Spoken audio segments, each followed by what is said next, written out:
SWD, selamat bertemu kembali di YouTube channel SWD Provinsi Jawa. Perkenalkan saya, Pater atau Romo Gregorius Lodwig Lenggawangge SWD. Saya berasal dari Paroki Santo Yusuf Karangpilang, Surabaya. Saya dua bersaudara, adik saya laki-laki, dan saya secara singkat menjalani masa pendidikan saya itu dari SD itu di SDK Santo Yosef Surabaya pada tahun 2002 sampai 2008. Kemudian saya melanjutkan pendidikan saya di SMBK Santo Yosef Surabaya pada tahun 2008 sampai 2011. Kemudian setelah dari SMP saya melanjutkan pendidikan saya jenjang SMA di SMAK Seminari Garum atau Seminari Menengah Santo Vincentius A. Paulo, Garum, Blitar. Saya di sana menjalani pendidikan mulai tahun 2011 sampai 2014. Kemudian dalam perjalanan waktu saya melanjutkan pendidikan saya sebagai seorang calon imam di Postula Stella Maris Malang pada tahun 2014 dan sampai 2015. Kemudian secara resmi saya masuk jenjang pendidikan SWD di novisiat Biara Roh Kudus Batu mulai tahun 2015 sampai 2017. Dan kemudian saya melanjutkan kembali di jenjang di Seminari Tinggi Skolastikat 2017 sampai 2021. Kemudian setelah menjalani program studi S1, saya menjalani masa pastoral pada tahun 2021 sampai 2022 di Paroki Santo Pius ke-10 Tenggarong, Kalimantan Timur, Keuskupan Agung Samarinda. Setelah itu saya kembali melanjutkan jenjang pendidikan saya sebagai calon imam dengan menjalani studi kuliah S2 di STFT Widya Sasana Malang pada tahun 2022 sampai 2024. Namun di tengah-tengah itu saya juga telah mengikrarkan kaul kekal pada 15 Agustus 2023 ketika masa pertengahan menjalani studi S2. Lalu kemudian saya ditabiskan sebagai diakon pada 26 April 2024 oleh Uskup Malang, Monsinyur Hendrikus Pidiarto Gunawan Okarem di Katedral Malang. Dan kemudian sebagai diakon saya diberi perutusan untuk menjalani masa diakonat mulai Juni sampai September 2024 di Paroki Santo Alfonsus Rodriguez, Pademangan, Jakarta Utara, Keuskupan Agung Jakarta. Setelah menjalani masa diakonat, saya kemudian ditabiskan sebagai imam pada tanggal 10 Oktober 2024 oleh Uskup Malang, Monsinyur Hendrikus Pidiarto Gunawan Okarem di Katedral Malang.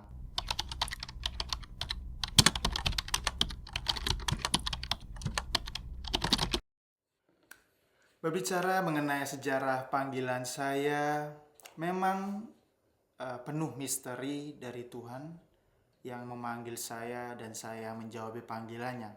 Mengapa saya katakan demikian? Sejak awal saya memang sebelumnya belum pernah memikirkan soal menjadi imam. Namun panggilan itu muncul ketika saya memutuskan masuk ke Seminari Menengah Garum, Seminari Menengah Santo Vincentius A. Paulo Garum Blitar milik Keuskupan Surabaya. Di sana saya merasakan kebersamaan, pengalaman ada bersama dengan teman-teman, melihat kesaksian para romo di sana, keteladanan mereka, lalu juga dalam beberapa kesempatan ada kegiatan-kegiatan yang seolah-olah menganimasi saya, menggerakkan saya untuk mau lebih serius menjadi imam. Karena mengapa saya katakan demikian? Karena memang pada awalnya saya masuk seminari menengah karena saya hanya ingin mencari tantangan, mempunyai teman yang banyak, lalu menikmati kebersamaan bersama teman-teman dari berbagai latar belakang, daerah, budaya, suku. Itu saja alasan saya ingin masuk seminari. Belum sampai ingin menjadi seorang imam. Ya mungkin ada sedikit rasa untuk menjadi seorang imam, tapi motivasi itu, niat itu belum sungguh-sungguh terbentuk bulat. Maka itu saya katakan dalam perjalanan waktu kegiatan bersama sehingga saya tertarik untuk menjadi imam oleh karena pengalaman bersama Romo-Romo dan teman-teman di seminari menengah. Dan kemudian ketertarikan menjadi seorang imam itu kembali dibangkitkan terus-menerus ketika saya menjalani masa liburan pusat pulang ke rumah setiap tahun. Saya menjumpai romo-romo tua yang masih melayani umatnya di usia yang begitu. Dan itu menggerakkan saya untuk bertanya bagaimana jika orang-orang seperti mereka nanti ini tidak ada lagi. Siapakah yang akan melayani umat kalau romo-romo tua ini sudah tidak mampu berdaya lagi? Nah, disinilah bermunculan minat saya untuk terpanggil, untuk bisa menjadi seorang imam, untuk bisa melayani umat. Nah, pengalaman ketertarikan menjadi seorang imam ini juga setelah saya lihat-lihat, saya renungkan dalam perjalanan hidup saya itu karena saya merenungkan bahwa selama saya SD, SMP, dan SMA, saya ada kenyamanan untuk ada bersama orang-orang kecil. Saya punya banyak teman sopir-sopir angkot ketika saya SMP, SD. Lalu saya juga dalam perjalanan pulang ke rumah sering berjumpa pemulung dan saya sapa, saya ajak bicara. Nah, pengalaman-pengalaman semacam itu seperti menggerakkan saya untuk bisa bersaksi lebih, melayani lebih untuk orang-orang seperti mereka. Dan sehingga menjadi seorang imam, saya yakin dan saya telah putuskan adalah sebuah keputusan yang tepat sehingga saya dapat melayani umat, melayani orang-orang miskin terpinggirkan secara lebih total.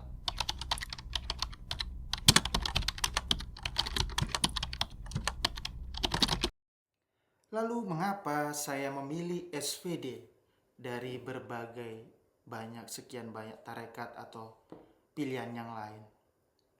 Bagi saya, sebelumnya saya belum sampai memikirkan saya mau masuk SVD, CM, atau apa, atau Projo, atau tarekat lain. Tapi yang ada di pikiran saya ketika saya ingin sungguh menjadi imam adalah saya ingin menjadi imam yang ingin bisa melayani umat. Dan kebetulan ada beberapa figur-figur romo-romo SVD yang juga saya lihat menampilkan keteladanan, yang murah hati, senyum, murah mau berbagi. Dan itu seperti menganimasi saya untuk mau bergabung dengan SVD dalam Serikat Sabda Allah. Dan saya percaya bahwa SVD adalah pilihan yang tepat untuk saya bisa melayani umat maupun orang-orang siapapun yang saya jumpai nanti, yang saya layani dimanapun saya berada.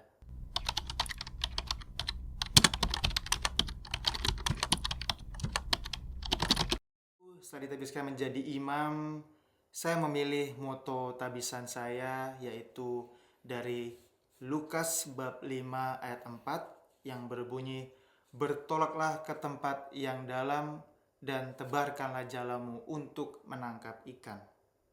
Mengapa saya memilih moto ini? Bagi saya secara pribadi,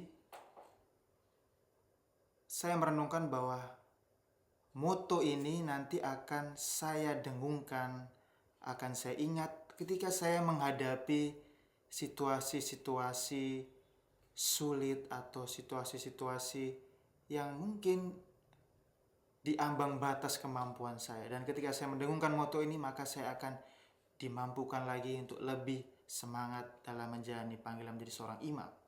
Saya memilih moto ini karena dengan bertolak ke tempat yang dalam, di sana saya dapat melihat berbagai pengalaman akan Tuhan dalam hidup saya secara pribadi yang dapat menjadi kekuatan saya untuk kembali bangkit. Banyak pengalaman-pengalaman yang saya renungkan bahwa Tuhan telah merencanakan yang indah dalam hidup saya. Maka ketika saya bertolak ke tempat yang dalam, merenungi ke tempat yang dalam, melihat kasih-Nya untuk saya, maka saya percaya ketika saya mengalami kesulitan atau tantangan, saya akan dikuatkan kembali. Lalu tebarkanlah jalamu untuk menangkap ikan. Saya secara pribadi menyadari pula bahwa saya bukanlah suatu manusia yang sempurna, sehingga saya memilih tebarkanlah jalamu untuk menangkap ikan. Itu bermaksud bahwa Tuhan percaya kepada saya. Dia berkata tebarkanlah jalamu, bukan dia berkata tebarkanlah ini jalaku. Dia percaya bahwa saya mempunyai potensi yang bisa untuk mendukung pelayanan atau pelayanan saya kepada umat sesuai kehendak-Nya. Namun dia pun juga akan membantu saya, bahwa dia percaya jalamu itu mampu untuk menangkap ikan. Saya akan menopangmu dari belakang.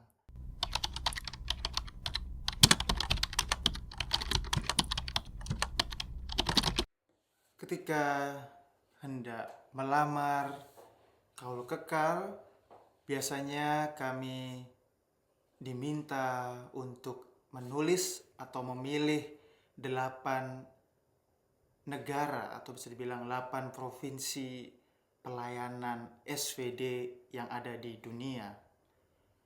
Setelah memilih-milih itu, dan nanti dewan akan memutuskan di mana saya akan ditugaskan. Saya telah memilih 8 negara atau 8 provinsi, dan akhirnya saya mendapat perutusan di Indonesia Jawa atau SVD Indonesia Provinsi Jawa. Nanti saya akan ditugaskan untuk melayani di Paroki Santo Yosef Denpasar, Keuskupan Denpasar. Dan juga harapan saya tentu sebagai tempat pertama penugasan saya, ya semoga saya dapat menjalaninya dengan baik dan juga dapat menjadi terang bagi umat yang saya layani di sana, bagi opa-oma, bagi orang muda, atau bagi konfrater saya di sana juga tentunya, yang ada bersama saya sebagai rekan melayani umat. Harapan saya yang pertama itu, lalu yang kedua, ya semoga tentunya saya diberikan kelancaran, kesehatan yang terutama untuk bisa melayani umat dengan baik.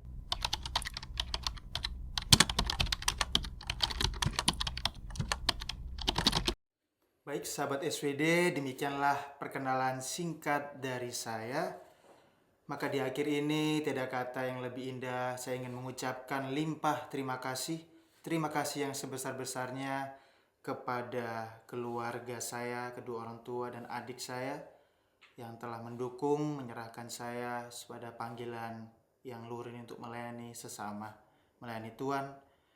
Dan juga saya ingin mengucapkan limpah terima kasih kepada SVD, Serikat Sabda Allah, baik para formator tentunya, dan juga provinsial dan dewan, dan siapa saja konfrater yang tidak bisa saya sebutkan satu persatu telah ikut ambil bagian dalam panggilan saya, membina, membantu saya untuk dapat menjadi seorang SVD yang baik dan tentunya SVD yang unggul.